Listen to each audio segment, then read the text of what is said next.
right? So the very first thing is it a favor that we're asking when we ask for a referral? Yes, it is. But it's also an opportunity for them to be an expert in something and be able to go, hey, I know the perfect person for that. Most people, if you look at poll after poll after poll after poll after poll, most people say that they would gladly refer. Over 80% of people say they would gladly refer for someone that is a small business that exceeded their expectations. Today's show is sponsored by winthehourwintheday.com. We help you stop working so hard with our 3-part formula: team, execution, and scale. Hey entrepreneurs, are you going full speed just trying to keep up? Do you feel you have more losses than wins?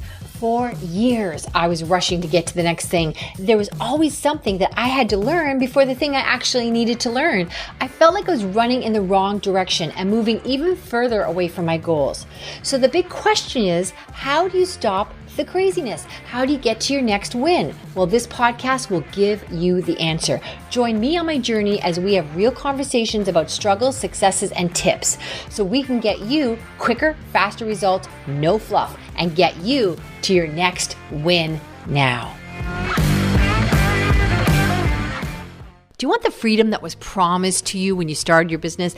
I subscribe to the working school hours philosophy. Yeah, that means long summers, Fridays off, short days. And in order to do that, you really need to check out our Winner Circle. Our clients tell us repeatedly they get 25 hours back a week within the first month of working with us. Hey everyone, welcome to another episode of Win the Hour, Win the Day. And I am your host, Chris Ward. And today in the house, we have Annie P. Ruggles. And listen, she is going to deliver and then some. It is going to be all kinds of fun. She is the founder of the Non-Sleazy Sales Academy. So Annie, I've known her a short time, but I feel like I've known her forever. So I cannot wait to dive into this. Annie, thank you so very much. Welcome to the show. Heck yeah, it's delightful to be here, Chris. Thank you for having me. Okay, so we're going to dive into 2 areas, super, very important on both of them. One, we're going to attack the whole referrals question, and then we're going to deal with objection handling in the sales process. So I will tell you, I've had the best of the best here, about referrals. And I guess I'm always stuck on, no matter, oh my gosh, Bob Berg was here with his book about referrals. I know he's the man, and he's Go Give Her Sell More. Everybody go out and get that book. Interview with me. Go listen to Bob Berg. He's amazing. Yes. So he's like, the guy. And still I struggle with asking for referrals because I feel like I'm putting somebody on a spot, especially, okay, so here's the deal. For the nature of what I do, I deal with entrepreneurs that all stressed out, crazy, grinding it out, thinking that once they get past this next thing, things will be different. Yeah. And so it's a very specific thing. So then how do I, and honestly, and I think in my case, to be fair, I think a lot of them are so isolated, grinding it out on their own late at night, and embarrassed to tell other people how many hours they're working. So then how do I ask them for referrals of, hey, who else do you know in your life that's falling apart that you might think this person you never see, that their life is falling apart and their business owns them? So I think, but here's the thing, I'm going to say something that everybody says to me and everybody says all the time. I think in my case, my business is different, but we all say that. So where do I start with that? All right. Well, there's much like all things, even close to sales, right? Sales and all of its Care Bear cousins. There's a mindset piece and there's a strategic piece. And the mindset piece has to happen first. Okay. Right off the bat, we need to reframe referrals as giving someone an opportunity to be the guy. Okay. Everybody wants to be the guy, the person that goes to the party and they go, you got to know Chris. Chris knows everybody. Who are you looking for? Chris will know. Chris will know. Everybody wants to be the person that knows the person that is the thing. And that goes right down to introverts. Introverts love to connect other people in order to deflect the natural attention from themselves and maintain a new harmony among a new whole. Even introverts love to be the guy. If we go to a brand new restaurant, we want to tell everyone about that brand new restaurant, even if there's only 5 tables and we might lose our spot, right? right? So the very Yeah. first thing is it a favor that we're asking when we ask for a referral? Yes, it is. But it's also an opportunity for them to be an expert in something and be able to go, hey, I know the perfect person for that. Most people, if you look at poll after poll after poll after poll after poll, most people say that they would gladly refer. Over 80% of people say they would gladly refer for someone that is a small business that exceeded their expectations. If Oh, you're okay. a Hold on, small, hold on, hold on. yeah, I'm gonna slow you down because I want to unpack yes, you for a minute. I'm having a yes, big aha moment here.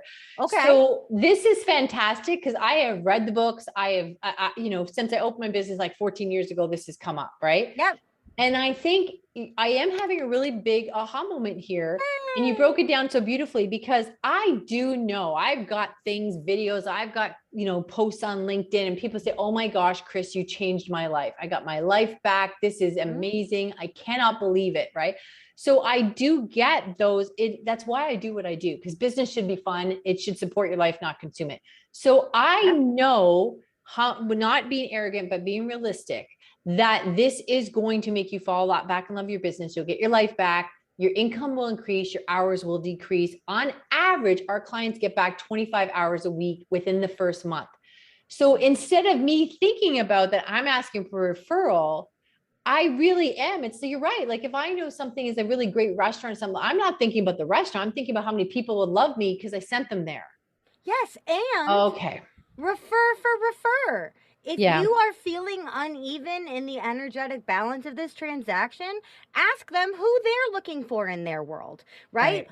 I would really love, a connection to, and please be specific. What I was going to say about the 80% is the 80% drops to 20% of people that actually refer, and these are ballpark numbers, but they really Yeah. are right in that range. Why? Because they weren't asked or they weren't asked with specifics. So make it a part of an easier conversation. To your previous point, Chris, everybody's busy, but how long does it take to send a LinkedIn message that isn't a cold email LinkedIn message to someone you're already connected to and say, hey, you are sincerely on my mind today. Thank you so much for that testimonial you sent me 2 weeks ago. If I could ask another favor, I need another Chris. I want to be on another no nonsense, quick business podcast. Who can you connect me to? And Mm. also, while I'm at it, I saw your post that you're looking for a plumber. My uncle's in the area. Let me see who he knows, right? So you can respond in kind within the same damn transaction if you need to. But what we're doing when we ask to be referred is we're asking for an introduction to a wider network, but also that could be the invitation to bring the person we're talking to deeper into our world as well. Okay, that's spectacular because we're all about what we call super toolkits and compressing your work. So we're in execution mode 60% of the time. So I do have a process for, and you'll see this after you're on the show, there's going to be a follow-up thing and say, hey, oh my gosh, that's great. Would you be kind enough to give me a LinkedIn review? And I'll be giving you one. Great. But you're right. Then I should have it in my process to follow up 3 weeks later and stay connected and say, hey, also, it would be fantastic if you could introduce me to someone like blah, blah, blah. And then I do have this network spreadsheet where I do like to connect other people and get them on other shows. But this relationship I'm starting with now, I've got like maybe 2 touch points after I deal with you, and I'm ruining it all for you. Act surprised. So you're going to get a follow-up thank you video that I do. And then you'll get a request on LinkedIn, and then I'm going to give you one. And I promise to do it, and I always do. But you're right. This could be a whole, not funnel is the wrong word, but I give like 5 other touch points that come out weeks later asking for things and giving things. And those touch points could be enjoyable for Yeah. your guests to receive. Yes, yes, Right? yes, yes. Because one of my heroes, Pam Slim, who wrote Escape from Cubicle Nation and Body of Work, her newest book is called The Widest Net. And it's really about building an ecosystem Okay. around your clients and your prospects. When you're asking for connections and you're willing to connect, you are embracing that prospect, maybe they've already paid you. Maybe they're a graduated client. Maybe they'll never pay you. Maybe it's your uncle, the dentist, who always says, Chris, I love you so much. You're my favorite niece. What can I do for you? Thanks, Uncle Henry. I'm looking for podcast guests who can speak to leadership in a new way in under 20 minutes. And I'd prefer if they were women of color. Cool. That gives Uncle Henry something really specific to do, right? Right, But right, I right. love that you're peppering it in to follow up. Can I offer one more time when it's really easy to ask for referrals? 100%. This is my favorite thing to teach people. When it comes to testimonials and when it comes to referrals, chase the compliment. When people are already opening their mouths and opening their hearts to tell you about you, it's a very easy ask to go, this is the most gorgeous thing I've ever heard. You are blowing my mind right now. I'm so touched. Would you mind telling two people this, or could I post it on my website? Okay. Chase Okay. the Yeah. compliment, because Yeah. that's not a code shift, right? Yeah. They're not saying, okay, well, we need to look report over report. Okay, we are looking at a 3% growth. And then, hey, by the Yeah. way, not to stop you, Bill, but could I get a referral? No, when Bill goes, Chris, you have exceeded every expectation. Thank you so much. Can I quote you on that? You know what? And that's Already interesting. primed. That's interesting to me too, because we're all, again, about systems and processes in our super toolkit. And I can't tell you how many years flew by that I had my business, like painfully. I'm about to give you an idea that I think is a great one, but I wish I had got it 12 years earlier.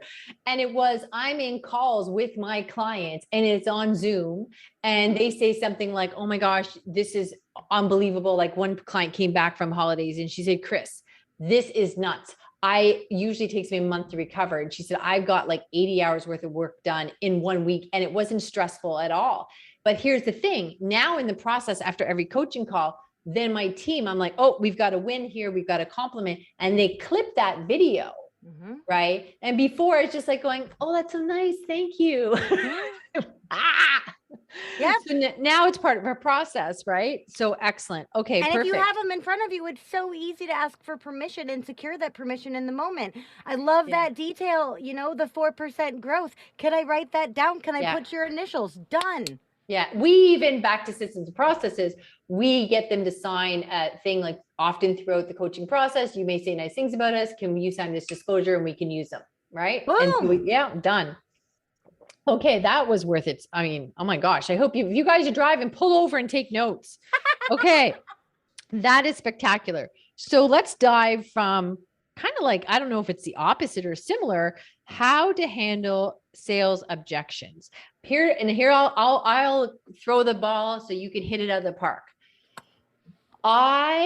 If somebody says, here's one of my things. If somebody says, let me think about it, I don't push because I think you're just trying to get off this call and you don't have the gumption to say this is not a good fit for you right now. So to me, it doesn't mean anything. I will follow up on my sales follow-up process with some video testimonials or whatever, but I don't handle the objections. I mean, if they give me an objection, like, well, you know what, that's more money than I thought. Well, let me explain why this is going to save you money and it pays for itself. And it truly does.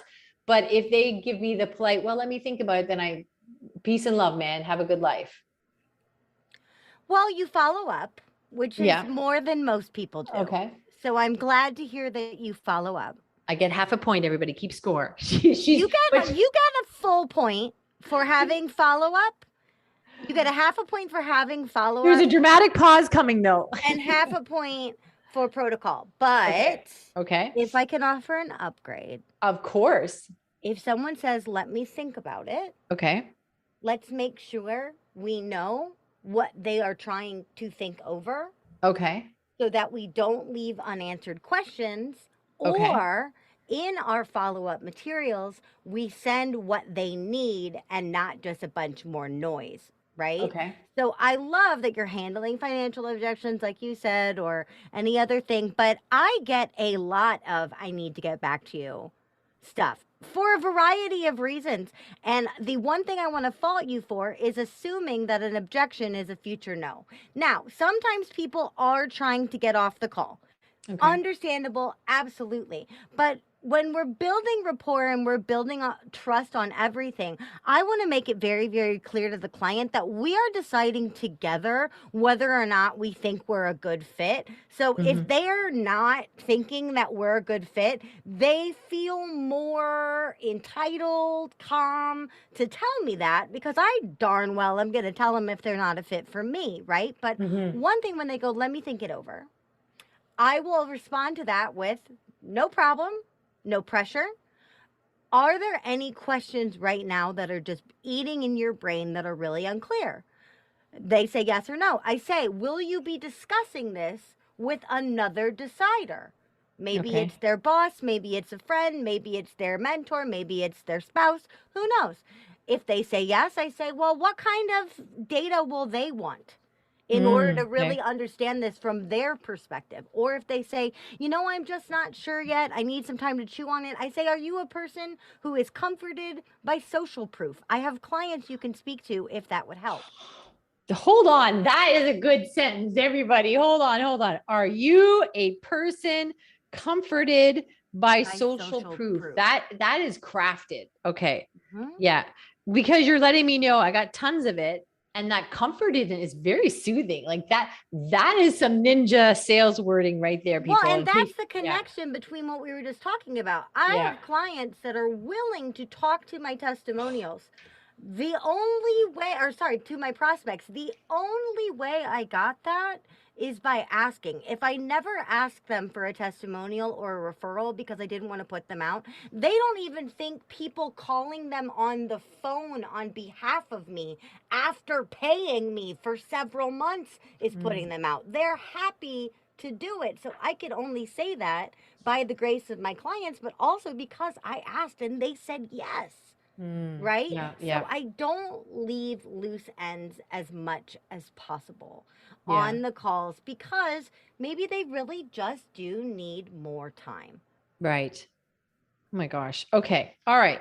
That was beautiful. I know the power of good copy, and that has a lot of power to it.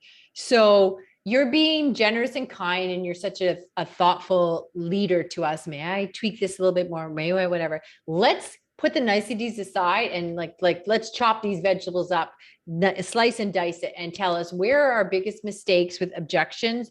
And how can we just plow through this? Like, we don't want to waste your time. I shouldn't say that. We don't want to, it's not wasting your time. We want to get all the juice out of it we can with the short time we have with you. So let's just go in. All right. No niceties.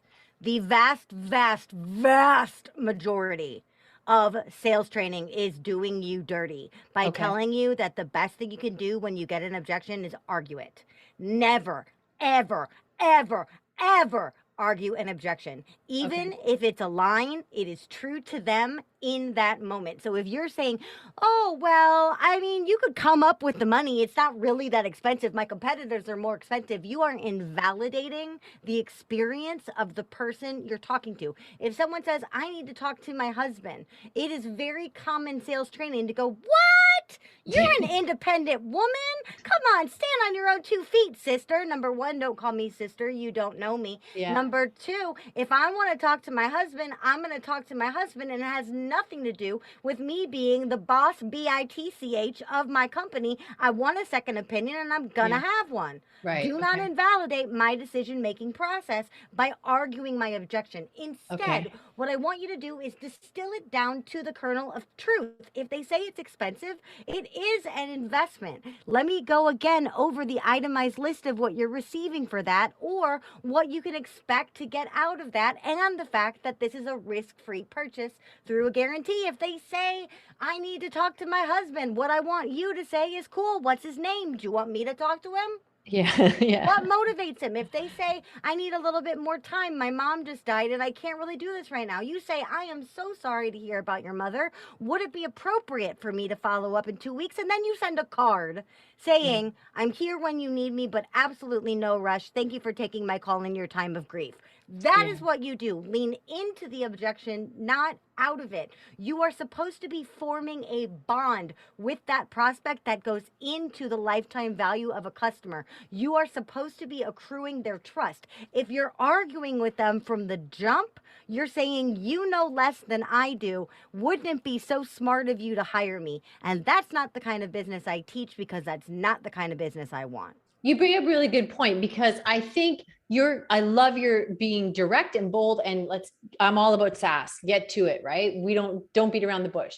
But I think what's happening for most of us, we might not even have seen that as arguing. Would think, oh, I'm defending my position. Like, no, we're not that expensive. But you're right. I'm being defensive about being defensive, and it's a combative situation. Instead of moving forward with you, we're giving a push and a pull. There are people in this world for whom an egg McMuffin is inaccessibly expensive, and Yeah. people in this world who will shoot themselves into space for fun. Yes. We Yes. don't know what other people can afford. We don't know what other people value. We are Yeah. not in their wallets, and they're Yeah. not in ours. So the word expensive Yeah. is not ours to apply, nor Right. is it ours to argue. If I say something is expensive, it's expensive because I say it's expensive. But Yeah. what I really need to convince them of is not the expense, it's the value that Right. necessitates the expense. Oh my gosh. Okay. All right. We're at the sales mountain, boys. We are speaking to Buddha at the sales mountain. All hail Buddha. Okay. All right. Keep going, my friend. I'm not going to slow you down. No, that's just it. If you find yourself, I love that you use that word defending. You Yeah. don't need to defend anything. You don't even need to justify anything. That implies someone is arguing with you. An Yeah. objection is just a indication that something has not been fully answered yet. Right. That is it. And that is not just from me. That is from the king of sales, Grant Cardone, who is basically my freaking opposite. He said if someone gives you a price objection, they are not yet convinced of the value. 100% true. But why wouldn't that be true of all objections? Any objection you get is just someone sharing uncertainty. Right. That's it. If we treat it like they're taking an exit off the highway and we bail before we can get rejected, we're just saying, oh, I'm sorry, you have a question? Time for me to go out to lunch. It'd be the exact same thing as if we were doing a book signing and someone came up and said, oh, Chris, how did you get the idea for your book? And you took a big bite of your sandwich and said, next. Yeah. Don't Yeah. Yeah. do that. They're right there. They want to know the answer. If you don't know what questions they still have, we can't possibly answer them. But if we lean into the objection, not only do we answer their surface questions, to your previous point about maybe they're just trying to get off the phone by saying, let me get back to you, you might go, you know, Annie, thank you so much for asking. I didn't want to say this. I'm kind of shy about this, but my husband kind of thinks that coaching is a bunch of BS, and so it's going to be a little bit hard for me to bring this up to him. Okay, now we're getting somewhere. Now I know what the real objection is. If someone goes, you know, I just had to put my dog down last week. That was a $3,000 vet bill I wasn't expecting. I'm so embarrassed. When I got on your call, I could afford your program, and now I can't because I just had to put my dog down. Well, thank goodness I asked instead of just going into the, come on, Chris, you could afford this. Don't be cheap." That person just had to put their dog down. I think what you're saying is very powerful is a couple of things. First of all, I noticed your language is very, I don't want to use the word soft, but it's very inclusive. There's a kindness to it. Like, okay, it is a bit of investment. You know, let me itemize a list of what you'll get. So we're moving forward with this positivity and gentleness instead of, you know, dickering or hashing out like in a parking lot of a car sales lot, trying to figure out like, no, you get this, you get that. So instead of debating it, right? So I think then too, if what you're saying is if you ask them where their position is on it, and then they say something, and now you're arguing that, you've just trained them. Well, don't say the next thing, which not only does it not bring you closer to the sale, but more than anything, you're lacking a lot of information that you could tweak as you move forward with your next sales opportunity. So the information is worth even more than that particular sale.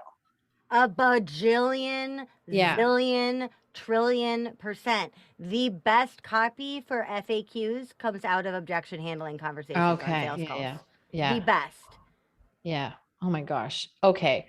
We have a few minutes left. What's one of the, what do you not want to leave here today without telling us that we need to know? Dramatic Do pause. not let, I know, right? What do I want to make sure everybody does?